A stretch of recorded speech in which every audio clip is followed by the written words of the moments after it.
saying welcome to the Affirm family. And so we popped some champagne. We did. And just a little bit, because I think, just a little bit, I don't know why, just a little bit. I was being responsible. But we had a little champagne, and then we went to dinner that night. So, yeah, that was exciting. Great news, great family to be a part of. And I mean, the model that you all have created is truly amazing. It really is. I met the Mavericks in New York, great people. I mean, just so knowledgeable in themselves, you know. I think they meet me and they think I know something, but I'm trying to take something from them as well. So, again, thank you to all you Mavericks out here who have made today possible. Thank you. So people were like, what are the Mavericks? Oh, what are the Affirm Mavericks, so Affirm is the distribution company that released this, and it's actually a distribution collective. A bunch of like-minded people who care about Black cinema around the country come together to release very beautiful independent films and make sure that they're available for people like you who want to see them. And so we're supported, all these organizations that make up Affirm, the African American Film Festival Releasing Movement, are supported by random Black film lovers who we call Mavericks, who give their time and their talent and their love to these films and these filmmakers. So they're basically volunteers, but they're so badass that they have their own names, and it's called Mavericks. So that's who they are. So thank you. I think we have three more questions. 1, 2, 3. Let's start at the top. How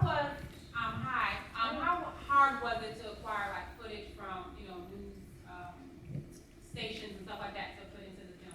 Well, one good thing about this film is because it was, well, it's not good, but it was such a tragedy. I mean, there was so much footage that was public domain that the U.S. government caught, the Coast Guard, everybody like that. So, I mean, that was free. And then there's this fair use. There's fair use. So you can use a lot of news clips, things like that. And as long as your attorney clears it, it's nice and free. So that's what we did for many of these things in this project. So I want to say in this instance, it was pretty easy. Some of those beautiful shots that you see, I was working with my DP, Daryl Bullock, D.A. Bullock, as he likes to be credited. Oops. He was able to capture a lot of those shots, but another Stockhouse Axiom footage gave me some of those things at a discount because they believed in what we were doing. So we had a lot of supporters in this that gave us discounted or free footage as well. Nice. And we have one over in the back. Thank you. Young lady, you did a wonderful job. Thank you. When I was watching the film, what I felt was, okay, what's next? Like, what's your call to action? Yeah, we can tweet. Yeah, we can do all these things, but stories like this are always happening. So what can we do as a community to prevent this stuff from happening? Right. Well, I think what we need to do, and what has sort of happened, is that there are tighter regulations on these oil and gas drilling companies. Since this bill, I want to say Congress has done a better job at keeping a closer eye on them. But one thing that I do think we need to do is work to make sure that dispersant use is outlawed. I think that's the obvious reason that the oysters have not grown back, and that's mostly on the east side of the Mississippi River, the eastern side of the Gulf of Mexico. And so if we have another spill on the western side and they spray more dispersant, then that really will wipe out Louisiana's oyster crop. So that's one thing that I think we need to push. Another thing is, and again, Affirm has been very supportive in trying to craft a social advocacy campaign, and we're continuing to do so, so please check in. We also need to try and support these fishermen so that the claims that were paid, the $5,000 and $25,000, which are obviously inadequate, they need to be reopened and trued up so that these people can live, because they obviously cannot go back to work.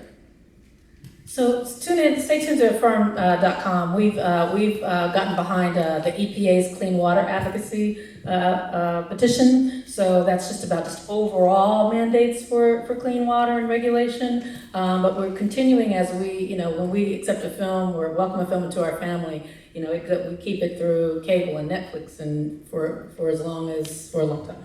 And so we're going to continue to be posting things in ways that people who are following the film can help as new, legislation comes up, as new advocacy begins. We're working with Color of Change on a few ideas. So it's really just not giving up on finding a way. I don't think we know the answer today, but we're going to keep putting this film behind different ideas to maybe push it a little bit further. So thanks for the question. And I want to be aware of this camera here because this guy wants to get your gorgeous face, and so we can't do this anymore. Oh, Yeah, okay. The profile, he wants it. He's in pain over here. You guys respect the cameraman. We have one last question right here. So this is to piggyback off what we're already talking about. So the masterpiece exists. Congratulations, great job. Thank you. But what, with regards to the film itself, I guess this is a question for you as well as a firm. What is your vision with regards to where this movie can go? And again, how can we help with achieving that vision? Well, my vision is, I really do think, even though in my heart of hearts, I hope it's not, I kind of feel like this is the last living testament of this community. And so we need to use it. It needs to be shown. It needs to be shown in the Senate. It needs to be shown in the House so that they can see what the human effect of these oil spills is. Not just, the ecological effect. I mean, we've seen the oil wash up on the beaches. We see the oily birds. That's important. But we really need to see the human impact, because when you wipe out a community that's been there for centuries and centuries, that's a big deal. So that's really my hope for this film, and like I said, through the process, I always prayed that it would have a positive impact, if not for this community, at least the other communities that are still along the Gulf Coast, that this will not be their fate. So again, as Ava said, we may not know the answer today as far as what exactly has to be done, but we're figuring it out, and this film, I think, has a long life, and so we'll find the right campaign to push, and when we do, hopefully you all will support us in that. And a big part of what Affirm is about is kind of power to the people. We do a lot of fist raising and whatnot in Affirm. But the film is opened in LA and New York this weekend. On top of the anniversary, and we will continue to open. We have 20 cities booked, so it'll be everywhere from Montgomery, Alabama to Detroit, Philadelphia, Atlanta, 1 night, 2 night engagements, some 1 week runs. We've booked them over the 87 days of the spill. So the oil spilled for 87 days, which is just nuts. And over the course of that time, the film will continue to have special theatrical engagements around the country. All of the dates are on affirm.com. What you can really do to help is go to affirm.com, and if you know anyone in Atlanta, I think it opens Atlanta April 26th, Montgomery April 25th, Detroit, Philly, DC, Seattle, Hawaii, Chicago. Tulane's done an amazing. Tulane's like, get my dates in, I work hard on these dates. Houston, it's if you know people in these places, please spread the word about it. Of course, we want you to tweet when you leave, tweet again a couple days from now. This is the kind of stuff that kind of sticks to your ribs, so when you think about it, next week, reach out, tweet, Facebook post, Instagram, all that stuff means a lot to this endeavor. Beyond that, it will matriculate through Netflix and cable and all of the different ancillary avenues, so you'll be seeing the film as it goes through each of those phases. But 87 days of special engagements to kind of wave the flag for these 87 days of spilling that happened. I think the main thing is just making people aware, because I feel like an idiot that I didn't know, that there were black oystermen. Hey, how about that there were black fishermen like that? Then you get down to the oystermen. Then you get down to whole villages, that were just around this, and the sharecropping thing, and then what's happened to them. I think it's just really about raising awareness that it exists.